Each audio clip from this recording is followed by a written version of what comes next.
Alright, well, the Tetris movie is officially out. It came out yesterday on Apple TV, and I had to check it out as soon as I could. And I liked it. It was enjoyable. It had some good parts. It had some weak parts. So I'm just going to get into that now once we show you my little intro.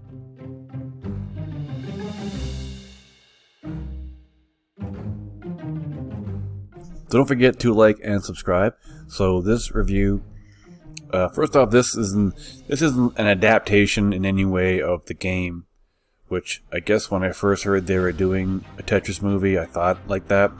But no, it's the story of how it was made, which is cool. I like that. It's a good idea. I'm wondering if they might do that some more with other video games like Pac-Man or Mario or something. Who knows?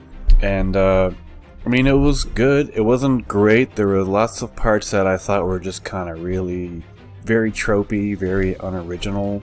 You know, I like Taron Egerton as an actor. He's been pretty good in everything. In this, I felt he was a little bit over the top. Like, his American accent was like way too American almost, if that makes any sense. Because, of course, he's British, and most British people can do really good accents of Americans. And his was fine. It just felt so fake, like overly fake, if that makes sense. I mean, and obviously this is like a dramatization of what actually happened. How much of this really happened, who knows? How much of sometimes it got a little bit hard to believe that the character he played, was his name again, Hank or something? I forget his name already. But it was hard to believe that he would put that much of a risk in his life and family for a game. I mean, yeah, it was a good game, but I mean, we all know the game itself is legendary.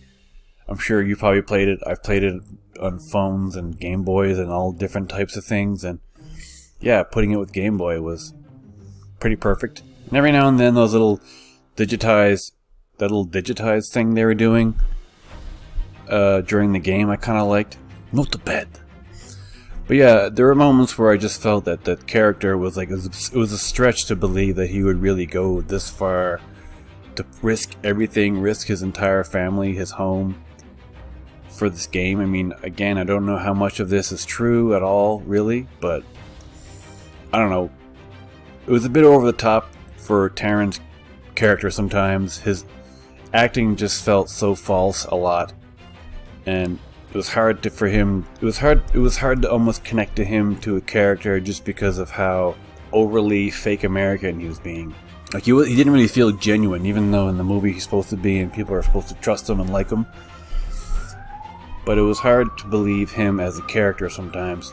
And a lot of the things were made up, so I don't know how much of this is true, how much of, like, you know, political stuff was happening, how in danger he was.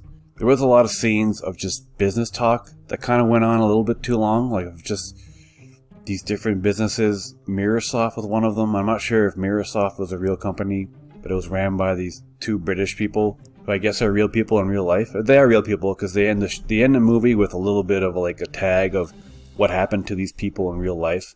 But there was a lot of scenes where of just pure business talk, and it was kind of dry, just like, do we really need to know the ins and outs of this deal that people were like screwing other people and doing things that I almost couldn't even wrap my head around personally, as someone who has no clue about business. I was just like, what is going on? Like who owns what and who's screwing who? After a while, it got a little convoluted. And, you know, these little action drama scenes they're showing in the trailer were few and far between. They definitely try to up it in the trailer to make it seem more action-packed and dramatic than it actually was.